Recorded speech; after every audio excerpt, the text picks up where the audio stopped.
माँ दुर्गा आदि शक्ति देवी पार्वती का ही प्रतिरूप है। देवी पार्वती हिमालय राज की पुत्री थी। बचपन में ही उन्होंने भगवान शिव को अपना पति चुन लिया था, अतः वह सदा उनकी भक्ति और आराधना में लीन रहती थी। विवाह योग्य होने पर भोले शंकर को पति के रूप में पाने की कामना में वह एक ऊंचे पर्वत पर जाकर तप करने लगी। वहां उन्होंने कई वर्षों तप किया।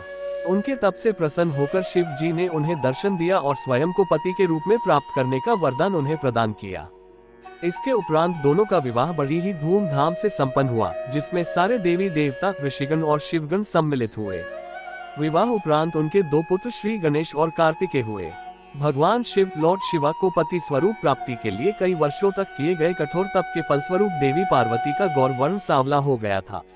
एक दिन कैलाश पर्वत पर बैठकर हास परिहास करते समय भगवान शिव ने माता पार्वती को काली कह दिया।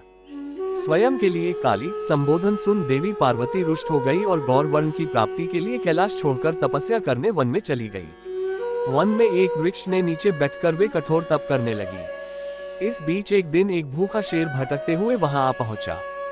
देवी पार्वती को देख उनका भक्षण कर अपनी क्षुधा शांत करने की मंशा से वह उनके समीप पहुंचा, किंतु देवी पार्वती के तप का तेज इतना था कि वह शेर उनका भक्षण न कर सका और वहीं बैठकर उनकी तपस्या समाप्ति की प्रतीक्षा करने लगा। माता पार्वती को तप करते हुए कई वर्ष बीत गए। इतने वर्षों तक वह शेर वहीं उनके समीप बैठा रहा। एक क्षण को भी वह अपने स्थान से नहीं हिला। अंततः देवी पार्वती के तप से प्रसन्न होकर शिव जी ने उन्हें दर्शन दिए और गौरवर्ण का वरदान प्रदान किया। वरदान प्राप्ति उपरांत शिव जी के निर्देशानुसार देवी पार्वती गंगा के तट पर पहुंची।